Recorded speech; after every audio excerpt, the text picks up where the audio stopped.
Hi! Today I want to share with all of you a collective oracle card reading.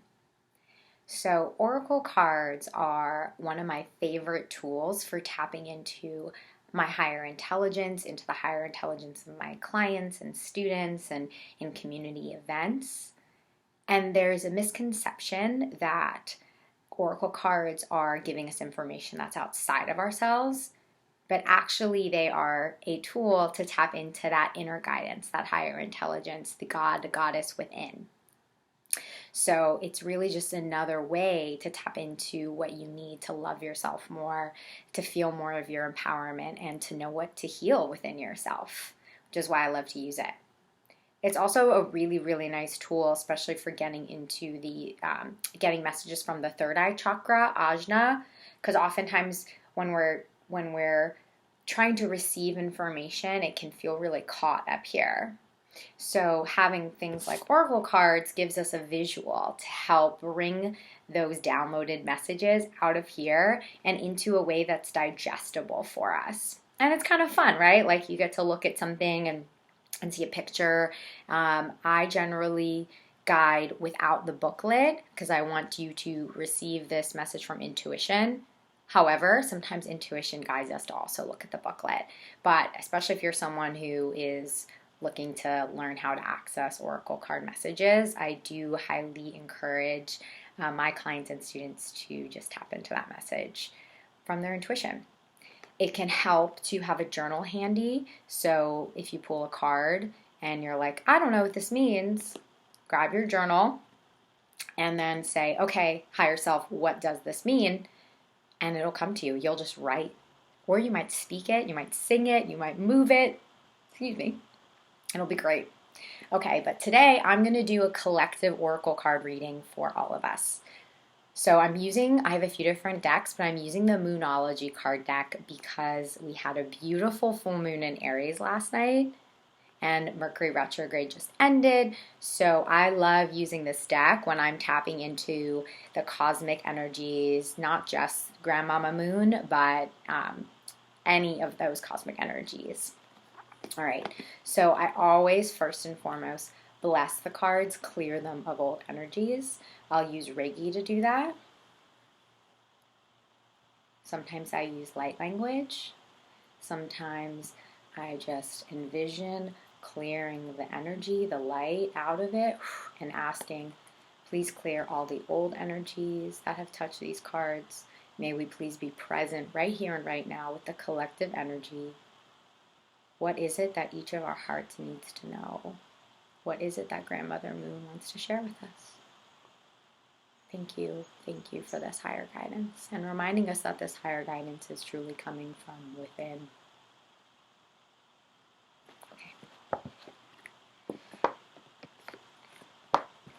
So after I bless it, I shuffle. And I shuffle until I feel called to stop.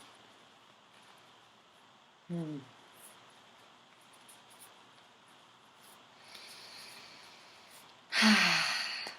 And after you shuffle, you cut the deck. If you were giving this reading to someone else, you would have them cut the deck into 3 piles and then put it back together.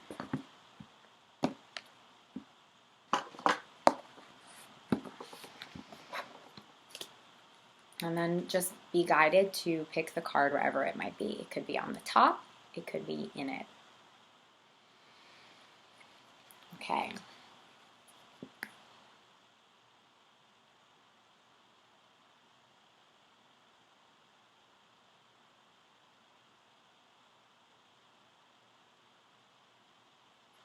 And go with the top.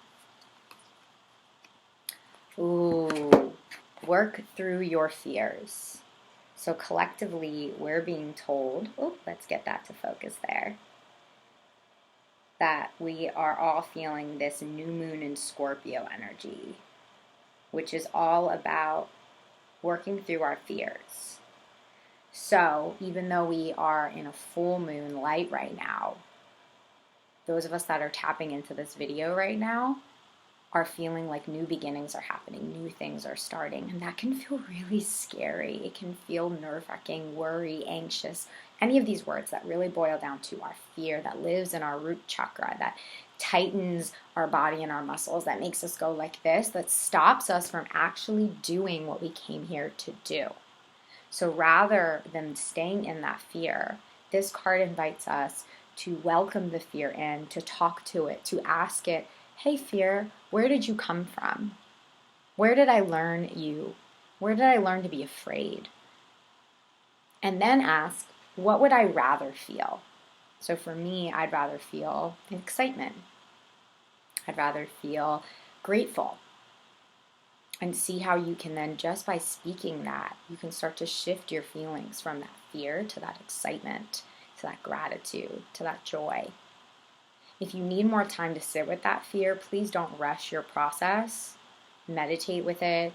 Speak to your inner child. I've got a great inner child journal and meditation that's linked below that you can access if that's going to support you. If you're watching on Instagram, you can head to the link in my bio to download that. Because a lot of these learned behaviors come from our younger selves, our past lives. So when we start with the younger self, we can unravel, where did this fear start? And then as we release that fear, we decide what comes in and takes its place. And that's what's going to help us actually dispel of the fear, turn it into courage, turn it into joy, turn it into something that you're going to look back in just a couple weeks, in a month, in a few months, and be like, holy shit, look at how far I've grown. Look at what has happened. Okay, so let's work through our fears together. I know it's a really crazy, uncertain time we're living in right now, but it's actually the most wonderful time to be doing this work. We are shifting things at an individual and a collective level. So thank you for tuning in. Thank you for doing this work. And remember to also have some joy in what you're doing. So I'm here for you. Feel free to comment below or shoot me a message if there's any way I can support you. If you'd like to look at these cards or anything else together further. Okay. As always, I love you just the way you are. Mwah. Have a beautiful rest of your day.